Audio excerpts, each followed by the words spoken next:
Stop for a second. Take a deep breath. Look at your life with brutal honesty.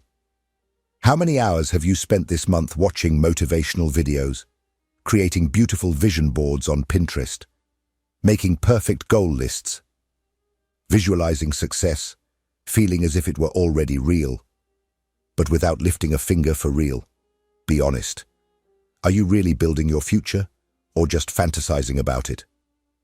Alan Watts, with his calm voice and razor-sharp ideas, would reveal a truth you might not be ready to hear. You're not preparing. You are anesthetizing yourself. You're using imagination as a drug. And the worst part? It's addictive. It gives you the illusion of progress, the sweet feeling that you are on the right track, when, in practice, you are standing still, spinning in circles inside your head, lost in projections of a tomorrow that never comes. Because the truth that no one wants to admit is simple. Imagining the future feels good. Planning is enjoyable. Organizing, visualizing, dreaming releases dopamine. And your naive brain believes you have already done something. But you haven't. You've only dreamed. And at this very moment, while you watch this video hoping to feel inspired, there is another person who may have less talent than you, fewer resources, less time, executing poorly, imperfectly, making mistakes, but doing. That person is building a real future while you are just masturbating with ideas. Yes, it's harsh, but it's true. Watts would say you are so obsessed with what could be that you've forgotten the only place where anything really happens, the now. You want a perfect plan, an ideal scenario, the right moment. And that moment never comes because it only exists in your head. Meanwhile, the present, the only fertile ground to plant any future, is being wasted. You keep saying, one day I will, but let me ask you, how many one days have turned into years? You don't need more visualization. You need uncomfortable action. You don't need more motivation. You need brutal honesty with yourself. You don't need more plans. You need to face life as it is, imperfect, hard, but real, and do what needs to be done. This video is not a warm hug. It's a mirror, and the reflection may hurt. But perhaps it's exactly the pain you need to feel to finally stop imagining and start building. The question is, will you watch until the end and go on with your life as always? Or will you face the discomfort that builds? You decide. But Watts already warned. You are so obsessed with the imaginary future that you have completely lost the only moment where real construction can happen, now. And now is exactly where this video begins. Let's talk about how to stop dreaming and finally act. Have you ever found yourself saying, I know exactly what I want for my future? Have you ever experienced that euphoric clarity of creating a perfect plan, making a vision board, watching an inspiring video, listening to an epic background song, and feeling that now it's going to happen? You felt the energy, the excitement, that little euphoria that seems like the first step towards turning your life around. But after a week, or 2 days, or sometimes just a few hours, everything goes back to the same place. The excitement fades, the routine wins, and the plan gets forgotten in some corner of your notebook, your mind, or your Google Drive cloud. Why? Alan Watts would have a devastating answer for that. You confused planning with progress. And it's not your fault, it's how our culture has been shaped. We are conditioned to value the feeling of movement, even when we are not getting anywhere. It's like running on a treadmill and thinking you're traveling the world. The truth is that we live in an era where possibility has become more important than achievement. It's as if we are more in love with potential than with the process. You become addicted to the idea of who you could become. And that idea, being perfect, immaculate, always better than reality, paralyzes you. Because nothing you do seems good enough to reach what you envisioned. And this is where the danger comes in, the dopamine of imagination. Watts warned us that the human brain, when intensely visualizing an achievement, releases the same neurotransmitters that would be released if you had actually achieved that accomplishment. In other words, imagining success gives you a dose of pleasure similar to achieving success, but without effort, without risk, without failure. This turns you into an emotional addict. You start to seek this gratification constantly. More motivational videos, more courses, more plans, more beautiful notebooks, more inspiring quotes on Instagram. But what do all these have in common? No real action, no tangible delivery, just fantasy. You begin to love the act of planning, because there, in the plan, everything is possible. Nothing goes wrong. In the plan, you are successful, loved, fulfilled. In the plan, you never fail. But out here, in the real world, building hurts, building demands, building humbles. And that's why you run away. You flee back to the safe world of imagination, where nothing challenges you and everything obeys you. And this cycle is addictive, because it makes you feel like you are making progress, when in fact you are stuck, anesthetized by the illusion of imagined progress. You have become what Watts would call a professional dreamer, someone who has replaced action with fantasy, who lives on possibilities and dies without achievements. And the most tragic part, you believe you are doing everything right, because from the outside, it seems like you are trying. But let me tell you with all the coldness that Alan Watts would say, if you spend more time thinking about the life you want than living in a way that leads you to it, then you are deceiving yourself. You are trapped in an illusion, and illusion, no matter how beautiful, is a lie. But there is something even deeper in this. Watts didn't stop at criticizing imagination. He went deeper. He saw what comes next, the moment when this perfect fantasy begins to turn into your prison.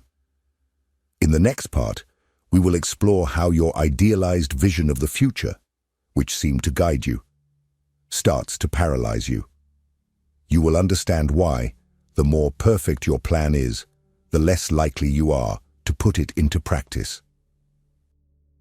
If this content is making sense to you, click the subscribe button and subscribe to the channel. Thank you for your support. There is something extremely seductive about the vision of an ideal future. You imagine yourself with the perfect body, in the job of your dreams, in a quiet apartment with natural light filtering through the windows, everything under control, everything aligned. You feel that you will finally be who you have always wanted to be. But here lies the tragedy. The more perfect the image you create of your future, the more impossible it becomes. And the more impossible it is, the more paralyzed you become. Alan Watts called this the paralysis of projected perfection.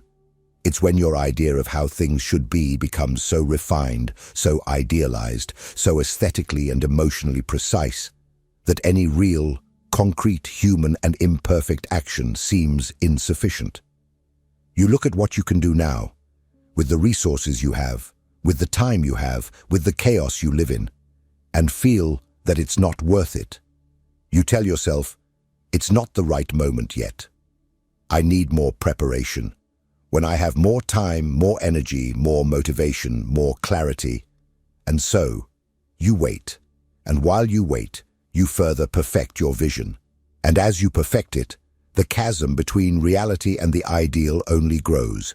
You are trapped in a prison you built yourself, and the name of that cell is one day. And the jailer that keeps you inside it is your perfectionism disguised as planning. The illusion is subtle because it seems like prudence. It seems like wisdom. You say, I don't want to do it any old way. But Watts would say the opposite. Imperfect action now is infinitely more valuable than eternal perfection in the realm of ideas. The uncomfortable truth is that perfectionism is not a high standard. It is fear. Fear of failure. Fear of being judged. Fear of seeing your dream shattered by reality. And that's why you keep it in the world of ideas. Because there, it doesn't suffer, it doesn't disappoint, it doesn't die. But there, it also doesn't live. You prefer a perfect and dead idea to an imperfect and living action. You prefer the comfort of fantasy to the discomfort of reality. You believe you are taking care of your future, but you are just burying it in a golden coffin. Watts did not mince words when he said that this attachment to the ideal is, in fact, a refusal to live.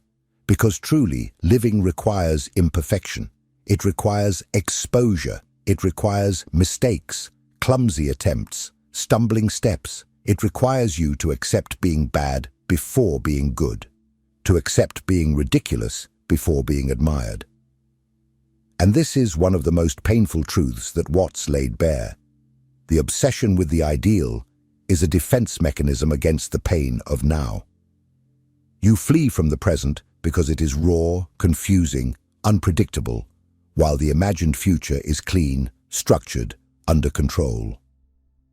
But there is only one problem with that. The future does not exist, literally, and that is exactly what we will explore in the next part. You will understand why, according to Alan Watts, all this energy directed towards tomorrow is, in practice, a waste of the only thing you really have, the now. Get ready to face the most devastating paradox of all. The future you dream of will never come, because when it arrives, it will already be present. And if you don't learn to act in the present, you will spend your whole life chasing a ghost. You spend your life preparing for a moment that never comes. This is the cruelest illusion that the human mind can sustain. You work, dream, plan, visualize, always looking ahead, to tomorrow, to what is yet to come. But Alan Watts unmasks this hope with disconcerting brutality. The future does not exist. It never has. It never will. The future is an idea, a useful concept, a mental projection. But in the literal, practical, and experiential sense of reality, it is a fantasy. No one has ever touched the future. No one has lived in the future, because every time tomorrow finally arrives, it is now. The future, when it happens, is not a magical place. It is the present by another name. And this has profound implications. If you say you are going to build your future, the only way to do that is by taking concrete actions in this very second. But what does most people do? They procrastinate, they wait, they project, they cultivate the idea that they are still not ready. And with that, they kill the only real opportunity that exists, the present. Watts said that modern humans suffer from a chronic condition. They live in escape from now. This escape manifests as anxiety, distraction, compulsion. We are constantly mentally transporting ourselves to a moment we deem more promising than the current one. And in doing so, we rob ourselves of the only territory where any transformation is possible. You are not going to change your life tomorrow. You are not going to become who you want to be next month. You are not going to wake up in 2026 with the perfect life, just because today you did another beautiful visualization. Either you act now or nothing changes. And this is the truth that disturbs the most. Your life is a succession of nows. And what are you doing with this now? Are you using it to fantasize about the next? Or are you diving courageously and brutally into this moment, no matter how imperfect and uncomfortable it may be? Watts saw time not as a line, but as a vortex of continuous presence. The past is memory. The future is projection. Only the now is real experience. And if you reject the now, you reject life. Have you noticed how the self-help discourse, live in the now, has become a cheap cliché? But Watts did not treat it as a mug phrase. He pointed to an existential paradox. The more you dedicate yourself to planning the future, the further away it becomes. Because contrary to what you were taught, you are not building your future out there. You build it here. Every choice, every micro-action, every ridiculously small step taken today is the real brick of what you will one day call my success. If you cannot act in the now, you are incapacitated to create any future. And if you live waiting for the future to allow you to act, you are deceiving yourself with the most destructive idea of all, that one day you will feel ready. And that is exactly what we will talk about in the next part. You will discover why the real path is not found through endless reflection, nor with brilliant plans, but with a brutal, uncomfortable, and imperfect step taken today. You are waiting for a sign. You are waiting for clarity. You are waiting for motivation, energy, courage. You are waiting for that magical moment when everything will align, your mind, your timing, your environment, your emotions, and you will finally begin. But guess what? That moment doesn't come. It never came. It doesn't exist. Alan Watts had a simple way of saying this. You do not find the path, you walk the path. And that phrase, behind its apparent simplicity, is a wake-up call to an entire generation that has been trained to seek certainty before acting. You believe you need to understand everything before you start. But the reality is the opposite. You only begin to understand after you start doing. Clarity comes from action. Confidence comes from repetition. And the path reveals itself as you walk, not before. Watts said, "We are conditioned to think that life is like a map. You plot a plan, choose a destination, calculate the best route, and only then do you set off." But real life is not a map. It's a trail in the middle of the forest. Dark, confusing, noisy. You can't see the end. You can barely see the next step. And yet, the only way to move forward is to step. You have to step before you feel ready. You have to move even when afraid. You have to act even without certainty. Because if you wait for certainty, you wait forever. This is where the brutal principle of true building comes in. Minimal and immediate action. Watts would suggest that instead of dreaming of a successful business, you register the domain today. Instead of saying, "I will write a book," you write a horrible paragraph today. Instead of imagining the athletic version of yourself, you do 10 push-ups today, right now, on the floor of your living room, without motivational music, without glamour. Because that's what builds. It's not sexy, it's not inspiring, but it's real. And reality is the only place where things transform. The problem is that your mind, addicted to idealization, will resist. It will say, "This is not enough. This isn't good yet. I need more preparation." Ignore that voice. It is the voice of your ego trying to protect your image. It wants you to only show up in the world when you are perfect, and that means never. Watts knew that the mind that procrastinates is the mind that fears exposure, but he also knew that the mind that walks, even stumbling, inevitably evolves. You don't need to transform your life today. You need to take one step, just one, and then another, and then another. And suddenly, without realizing it, you have become someone who acts, someone who builds, someone who accomplishes. Now you might be thinking, but what if it's not good enough? What if I fail? And this is exactly where Watts's next truth comes in, as a reality check. Imperfect action now is worth more than perfection never executed. In the next part, we will delve into the heart of the conflict, the attachment to perfection and the refusal to get your hands dirty. You will understand why the discomfort of imperfect action is the only bridge between who you are and who you want to be. If what you're hearing resonates with you, you'll find real value in my ebooks. Beyond the Shadow breaks down Jung's core ideas, while Dialogues with the Unconscious gives you a 30-day path to apply them in your life. Both are linked in the pinned comment. Have you ever caught yourself saying, "I won't start now because it's not the way I want it yet"? Maybe you have an amazing idea, a project you've been holding on to for months, even years. Perhaps you've even written drafts, sketched outlines, done brilliant brainstorming. But when the moment comes to show it to the world, you freeze. You tell yourself, "It's not ready yet." But Alan Watts would throw that phrase in the trash with a laugh, because ready is not a real place.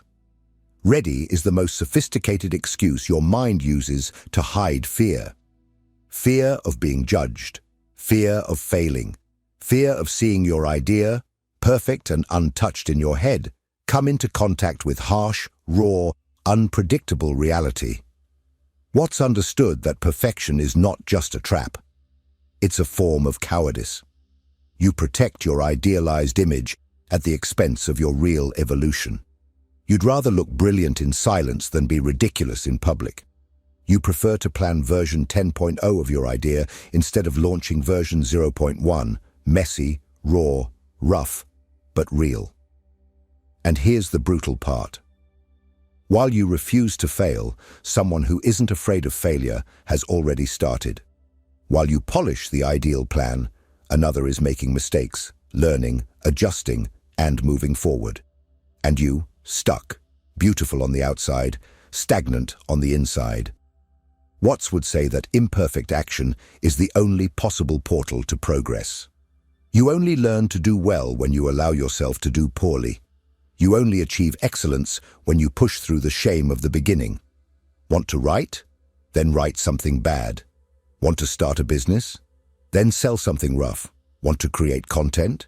Then post something that makes you feel embarrassed. Want to change your life? Then start with steps that seem ridiculous to others, and maybe even to yourself. Because that's the secret no one tells you. It's the imperfection that builds the muscle of achievement. There is no great work that didn't start as a mediocre prototype. There is no authority that wasn't, at one time, an amateur stumbling over their own ego. The difference between those who build and those who only dream is not in talent. It's in the willingness to look foolish long enough until it becomes undeniable. And if you're still waiting for the perfect version of yourself to act, know this: it will never come. And if it does, it will be too late. Future perfection is the mirage that kills your present potential. It's the drug that the modern world sells you with pretty phrases and Instagram filters. But there is a way to escape this. Watts gives us a disconcerting solution. Kill the one day. Yes, completely destroy that poisonous concept that paralyzes so many. In the next part, we will explore how to forever eliminate this narrative that sabotages your life. You will learn how to transform "one day I will" into "today I started," and why every time you say one day, what you are really saying is never. One day I will leave this job. One day I will take better care of myself. One day I will start my project. One day I will live the life I truly want.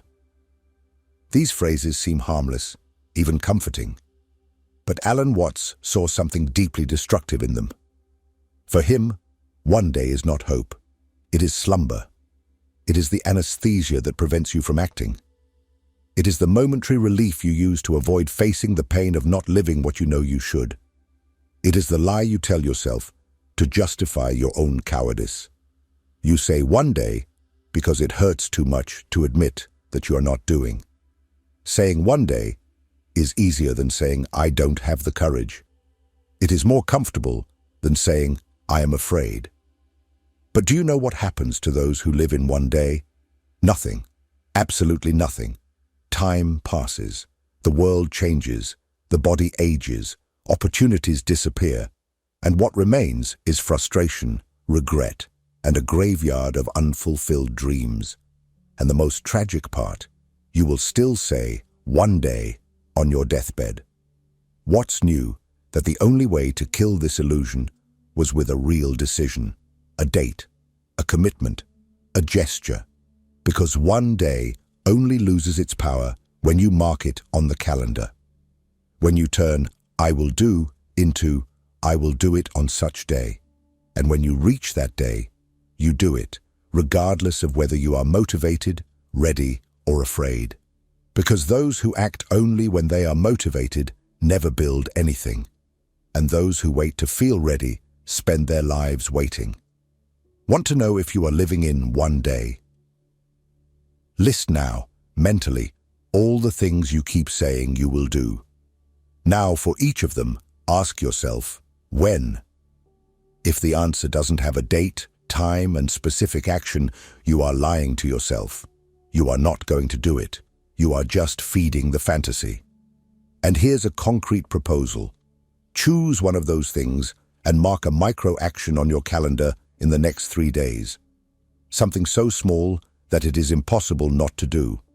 Because it's not about changing everything at once. It's about breaking the cycle of procrastination. You need to destroy the fantasy that there is a perfect moment.